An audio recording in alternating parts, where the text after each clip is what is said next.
Hello guys, ఈరోజు టేస్టీగా గజ్జలు ఎలా సింపుల్గా చేసుకోవాలో చూసుకుందాం. దానికి కావాల్సిన ఇంగ్రీడియంట్స్ 1.5 కిలో పూరి పిండి అండ్ 1/2 కిలో మైదా వేసుకున్న తర్వాత ఒక చిటికెడు ఉప్పు వేసుకొని బాగా కలుపుకోవాలి. ఎలా అంటే మొత్తం మిక్స్ అయ్యేలా కలుపుకోవాలి. దాని తర్వాత కొద్దిగా వాటర్ పోసుకొని చాలా మంచిగా మిక్స్ చేసుకోవాలి. ఒకేసారి మొత్తం వాటర్ పోయకూడదు, ఎందుకంటే కొంచెం లూజ్గా అయితే మళ్ళీ మనకి ప్రాబ్లం. కాబట్టి కొద్దిగా వాటర్ యాడ్ చేసుకుంటూ ఒక మెత్తటి ముద్దలాగా చేసుకోవాలి.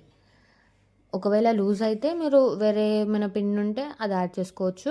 ఎప్పుడైతే ప్రస్తుతానికి చాలా చక్కగా ఒక మెత్తటి ముద్దలాగా ప్రిపేర్ చేసుకోవాలి. అది ప్రిపేర్ చేసుకున్న ముద్దని ఒక 15 to 20 minutes పక్కన పెట్టుకోవాలి. ఇప్పుడు దాంట్లో స్టఫ్ యాడ్ చేసుకుందాం. ఫస్ట్ మనం పీనట్స్ని రోస్ట్ చేసుకోవాలి.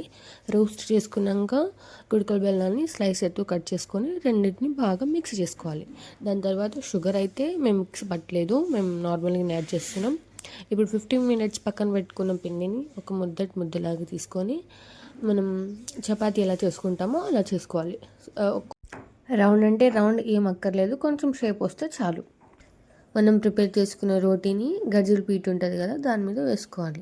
వేసుకున్న తర్వాత మనం ప్రిపేర్ చేసుకున్న స్టఫ్ ఉంది కదా, అది కొద్దిగా వేసుకోవాలి. ఒకవేళ మీరు ఎక్కువ గ్రైండ్ చేసుకుంటే ఎక్కువ వేసుకోవచ్చు. దాంట్లో కొద్దిగా షుగర్ యాడ్ చేసుకోవాలి. దాని తర్వాత కొంచెం వాటర్ యాడ్ చేసుకోవాలి. ఎడ్జ్కి వాటర్ అప్లై చేస్తే అది ఆ స్టఫ్ అనేది బయట ఆయిల్లో డీప్ ఫ్రై చేసినప్పుడు అది స్టఫ్ అనేది బయటికి పోదు. కొంచెం గట్టిగా వచ్చితే ఆ షేప్ అనేది వస్తుంది, పర్ఫెక్ట్గా వస్తుంది. ఈ ప్రాసెస్లోనే మిగతా అన్ని గజ్జలు చేసుకోండి, ఓకేనా?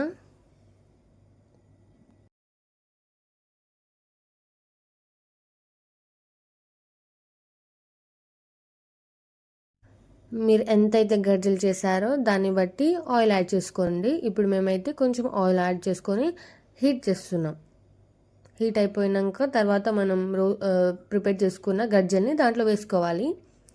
ఇక్కడైతే మనం చాలా జాగ్రత్తగా ఉండాలి, ఎందుకంటే మనం లోపల ఇచ్చాం కదా స్టఫ్, అది బయటికి వస్తుంది అప్పుడప్పుడు. అది కొంచెం చూసుకోవాలి మనం. ఆయిల్ బాగా హీట్ అయినాక ఒకటొక్కటి గజ్జలు యాడ్ చేసుకుంటూ పోవాలి. అది మొత్తం గోల్డెన్ బ్రౌన్ కలర్లో వచ్చేదాకా ఫ్రై చేసుకోవాలి.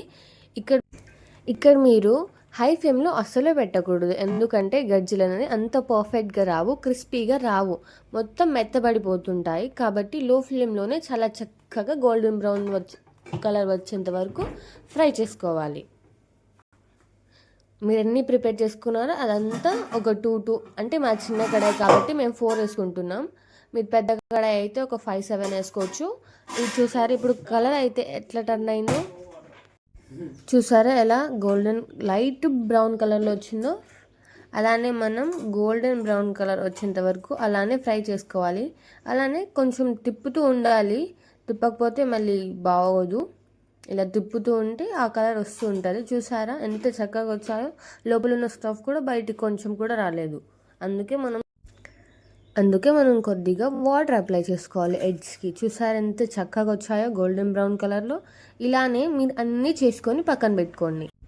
మొత్తం ప్రిపేర్ అయిన తర్వాత ఒకేసారి బాక్స్లో పెట్టుకోకుండా ఒక 1 hour to 2 hours బయట గాలి ఉంచాలి. ఎందుకంటే మనం ప్రిపేర్ చేసుకున్న గజ్జలు కొంచెం 1 month to 2 months రావాలి కదా. అలానే ఇప్పుడు మనం వేడిగా లోపల వేసుకుంటే 2 to 3 daysలో పాడైపోతాయి. అందుకే మనం చేసుకున్న గజ్జలను 1 hour బయట ఉంచుకోవాలి. అలానే మీరు అన్నీ ప్రిపేర్ చేసుకోవాలి. చూసారా ఎంత టేస్టీగా గజ్జలు రెడీ అయిపోయాయో.